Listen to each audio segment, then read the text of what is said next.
The arrival of the Karathi siege had lasted 3 months. 3 months of watching Earth's blue skies turn grey with smoke and ash. 3 months of counting the dead in millions, then tens of millions, then simply stopping the count altogether. Commander Sarah Chen stood at the helm of humanity's last functional battle station, the Defiance, watching as another wave of sleek, silver Karathi destroyers slipped through Saturn's rings like predators stalking wounded prey. Earth had maybe 12 hours left, maybe less. The math was simple and cruel. 42 human ships against 300 Karathi vessels. No reinforcements coming, no miracles left in the tactical playbook. Just the slow, grinding certainty of extinction bearing down on humanity's cradle world. Sarah's crew knew it too. She could see it in their faces, that peculiar mix of terror and determination that only came when people realized they were already dead, but hadn't stopped fighting yet. Lieutenant Marcus Webb, her tactical officer, looked up from his console with hollow eyes. Commander, they're moving into final assault formation. Should we begin evacuation protocols for non-essential personnel? Sarah almost laughed. Non-essential, on a ship where every soul was manning 2 stations because half the crew was already gone. Where engineers were performing surgery on fusion reactors with duct tape and prayers. There was no such thing as non-essential anymore. They were all essential. They were all that was left. Negative, Lieutenant. We hold the line. Every ship, every station, every person stays exactly where they are. If Earth dies, we die standing.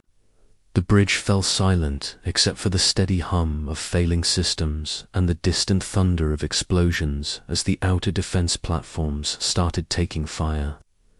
Sarah watched the tactical display as the Karathi fleet spread out in their signature crescent formation, a tactic that had broken every defense humanity had thrown at them across 17 star systems. Beautiful in its simplicity, devastating in its execution. Then something changed. A spike of energy appeared on the sensors, so sudden and massive that 3 separate consoles sparked and died from the feedback. It wasn't coming from the Karathi fleet. It wasn't coming from Earth's defenders. It was coming from empty space, 30,000 kilometers off Earth's northern pole, where nothing had been seconds before. What the hell is that? Webb's voice cracked as he struggled to recalibrate his instruments. Space itself seemed to ripple, bend, then tear. Not like a jump gate opening. Humanity had seen plenty of those. This was different. This was space, being forced apart by something that didn't care about the laws of physics that said such things were impossible. The tear widened, edges crackling with energies that made Sarah's teeth ache just looking at them on the screen. And then it emerged. The ship, if you could call it a ship, was unlike anything in humanity's databases or nightmares. It was massive, easily dwarfing even the Karathi command carriers, but its shape defied conventional design. Parts of it seemed solid, parts seemed to flow like liquid metal, and parts seemed to exist in states that human eyes couldn't quite process. It was simultaneously ancient and impossibly advanced, like someone had taken a cathedral, a nightmare, and a mathematical equation and forced them to become one thing. The Karathi fleet's perfect formation shattered instantly. Ships that had been advancing with mechanical precision suddenly scattered like startled birds. Sarah had never seen them retreat before. She'd never seen them show fear. But this made them afraid. Commander, Communications Officer Lisa Park's voice was barely a whisper. We're receiving a transmission. It's coming from that thing. Put it through. The voice that filled the bridge wasn't quite human, wasn't quite machine, wasn't quite anything Sarah could categorize. It spoke in English, but each word seemed to carry harmonics that suggested it was speaking in 1,000 languages simultaneously. Earth vessels, Curates vessels. I am the wanderer. I have traveled far to witness this moment. The extinction of humanity was not written in the stars. It was written by those who thought themselves the authors of fate. I have come to edit their story. The Curates response was immediate and violent. 300 ships opened fire simultaneously, pouring enough destructive energy at the mysterious vessel to crack a small moon. Plasma beams, antimatter torpedoes, gravitic distortion waves, everything the Curates had used to burn 17 human worlds hit the Wanderer in a coordinated strike that should have vaporized anything made of matter. The Wanderer didn't even seem to notice. The attacks hit something around the ship, not shields in any conventional sense, but a field. That simply convinced the incoming fire that it didn't exist anymore. Beams curved away into nothing. Torpedoes forgot what they were and dispersed into component atoms. The gravitic waves hit the field and became light, then sound, then nothing at all. Then the Wanderer responded. It didn't fire weapons, it sang. A deep, resonant tone that Sarah felt in her bones more than heard with her ears. The closest Curates destroyer, a kilometer-long vessel that had personally glassed 3 Earth colonies, simply stopped existing. Not destroyed, not vaporized, it just wasn't there anymore, as if it had been edited out of reality. The song continued, and more Curates ships began to disappear, but not randomly. Sarah realized with a chill that the Wanderer was being selective, surgical. It was taking out command ships, communication nodes, tactical coordinators. It was dissecting the Curates fleet's ability to function as a unit with the precision of a master surgeon. Commander Webb's voice was awed. Should we... should we assist? Sarah looked at the tactical display. The Curates fleet was in chaos. For the first time in 3 months, they were the ones on the defensive. For the first time since the war began, humanity wasn't alone. All ships, all stations, Sarah's voice carried across the fleet-wide channel. The enemy is in disarray. I don't know what that thing is or why it's helping us, but we're not going to waste this chance. All units, attack pattern Omega. Let's remind these bastards that humanity doesn't need rescue. We just needed a fair fight. The remains of Earth's fleet surged forward. 12 hours ago, they had been preparing for a last stand. Now they were mounting a counteroffensive. The Defiance's main guns, silent for days to conserve power, roared back to life. Rail cannons, that had been written off as destroyed, sparked back online through sheer human stubbornness and creative rewiring. But even as her crew cheered and the tide of battle turned, Sarah couldn't shake a fundamental question. What was the Wanderer? And perhaps more importantly, what did it want? The answer came in another transmission, this one directed specifically at the Defiance. Commander Sarah Chen, your species interests me. In 300,000 years of wandering, I have seen countless civilizations face extinction. Most accept it, some rage against it. But humans... You throw yourselves at death with such magnificent defiance that even the universe takes notice. I am here because your species has earned something rare. A second chance. Use it well, Sarah. Opened a channel to respond, but the Wanderer continued. The Curates believe in the supremacy of order, in the elimination of chaos. They see your species as an infection to be cleansed, because you are unpredictable, creative, dangerously adaptive. They are not wrong about what you are. They are wrong about whether that is a weakness. I have come to test a hypothesis that chaos, properly directed, is the strongest force in the universe. You will be my proof. Another Curates squadron tried to reform, attempting their devastating crescent formation. The Wanderer's song shifted, became something sharper, more aggressive. The squadron didn't disappear this time. Their ships turned on each other, firing with the same mechanical precision they'd used against humanity, but now directed at their own fleet. My God, Webb breathed. It's not destroying them. It's reprogramming them.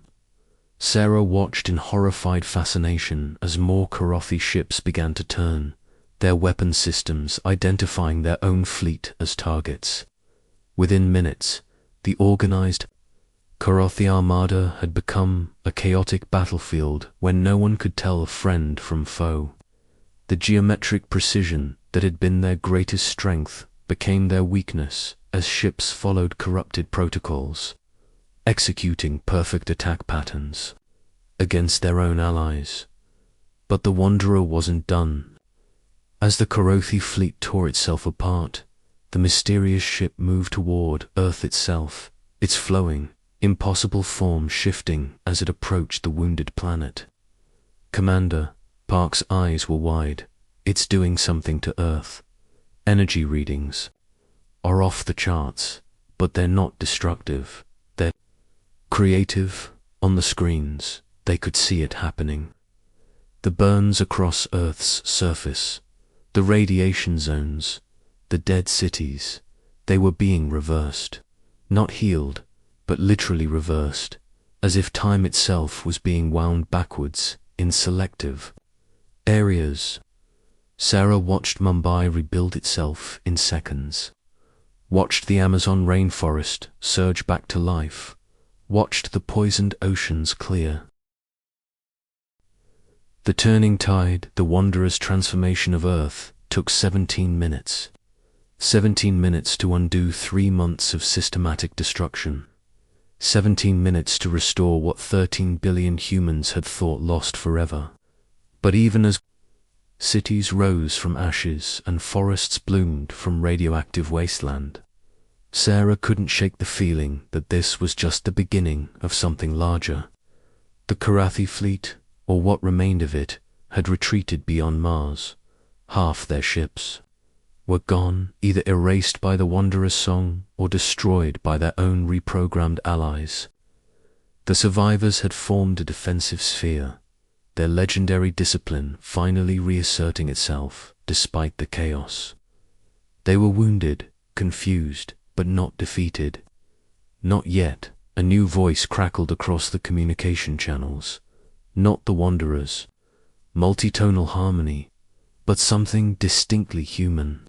Young, male, exhausted but determined. This is Captain James Rodriguez, piloting...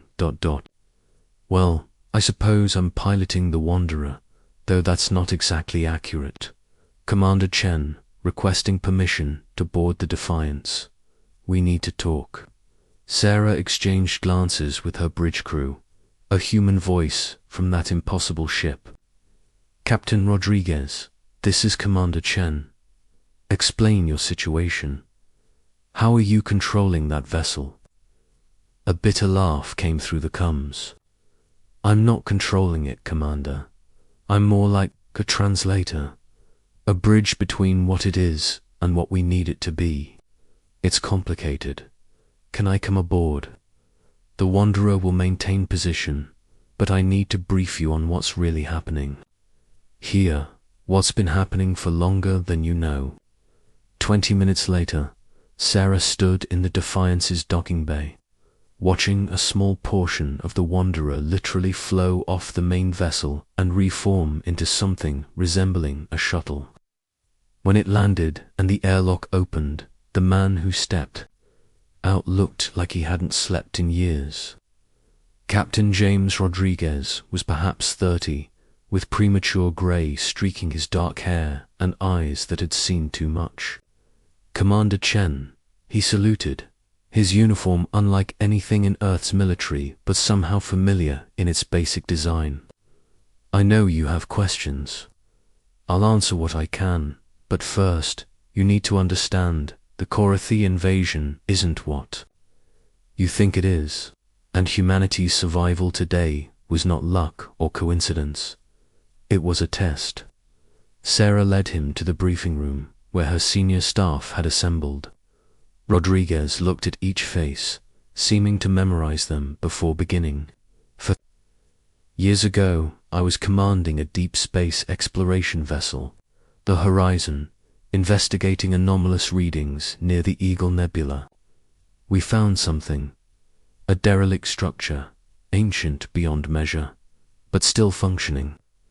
When I touched its control interface, it downloaded itself into me. Not just data, but consciousness, purpose, billions of years of accumulated knowledge and intent.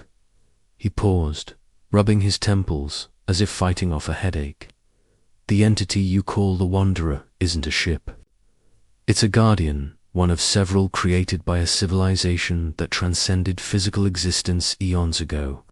They left these guardians behind to prevent what happened to them from happening to younger races specifically. The stagnation that comes from perfect order. The Curates represent everything the Guardians were meant to prevent. A civilization that achieved interstellar dominance and decided that their way was the only way. That diversity and chaos were threats to be eliminated. Webb leaned forward. So this whole invasion, was allowed to happen, Rodriguez finished. The Wanderer could have stopped the Curates years ago, but that wouldn't have served its purpose. Humanity needed to prove it would fight even when facing certain extinction. You needed to prove that your chaos, your adaptability, your sheer stubborn refusal to accept fate, that these qualities were worth preserving. Sarah felt anger rising in her chest. Millions died for a test. Rodriguez's face hardened. Billions have died across the galaxy because the Curates were never challenged. They've exterminated 17 species for the crime of thinking differently. The Guardians needed a species capable of not just surviving the Curates, but changing them. Humanity is that species. Changing them how? Rodriguez stood, moving to the view screen showing the Curates fleet. The song you heard, it's not a weapon. It's a virus of sorts, but not biological. It's ideological. Every Curates ship hit by it has had their crew exposed to something they've never experienced. Doubt, uncertainty, the possibility that their perfect order might be wrong. Right now, there's a civil war brewing in what's left of their fleet. Some want to retreat and reconsider. Others want to die rather than accept uncertainty. But all of them are, for the first time in their species' history, questioning Park, spoke up, and Earth, the restoration. A demonstration, Rodriguez replied. Not just to us, but to them. To show that creation is stronger than destruction, that chaos can build as easily as order. The Curates have never seen a world restored before. In their philosophy, entropy only moves one direction. The Wanderer just proved them wrong. An alert klaxon interrupted the briefing. On the screens, the Curates fleet was moving again, but not toward Earth. They were forming a new pattern, one Sarah had never seen before. They're preparing for a jump, Webb reported. The entire fleet, simultaneously, that's not possible. The energy requirements alone. Rodriguez returned to the view screen, his expression grim. They're not running, they're calling for their entire armada. Every ship, every fleet, from every conquered system. The Curates High Command has decided that the Wanderer represents an existential threat to their entire philosophy. They're going to throw everything they have at Earth. Sarah felt the weight of it. How many ships? Thousands. Maybe tens of thousands. They'll strip their entire empire of defenses to end this threat to their worldview. The bridge fell silent. They'd barely survived 300 ships. Tens of thousands. Rodriguez turned back to them, and for the first time since arriving, he smiled. But that's exactly what the Wanderer wanted. Because when they arrive, they won't just find Earth, they'll find something else. What? Every species the Curates thought they'd exterminated. They're not dead. The Guardians saved seed populations, hid them, waiting for this moment. When the Curate fleet arrives, they'll face not just humanity, but 17 resurrected. Civilizations all united by one common trait, the chaos and adaptability that the Curates tried to eliminate. As if on cue, new signatures began appearing on the sensors. Ships of impossible designs, using technologies humanity had never imagined. Emerging from hidden spaces throughout the solar system, Sarah recognized none of them, but she recognized what they represented: allies, survivors, the vengeful dead rising to face their executioners. Rodriguez placed his hand on the communication console. Commander Chen, the Wanderer, asks permission to link with Earth's communication systems. It's time to send a message, Sarah nodded. The console lit up, and the Wanderer's voice filled not just the bridge, but every communication device on Earth, in orbit, throughout the solar system. Curates, High Command. I am the lesson you failed to learn. I am the chaos you tried to eliminate. I am the voice of 17 dead civilizations, and one that refuses to die. You believe in the supremacy of order, in the elimination of variables, in the purity of a single path. But the universe is not pure. It is not ordered. It is magnificent chaos, endless possibility, infinite diversity, and humanity. Beautiful. Chaotic, impossibly stubborn humanity will be the ones to teach you this truth. The response came quickly. A transmission from the Curates High Command, their first direct communication with Earth since the war began. Unknown entity, you corrupt the natural order. You are an infection that will be cleansed. We will burn Earth and every trace of your influence from existence. The Wanderer's response was almost gentle.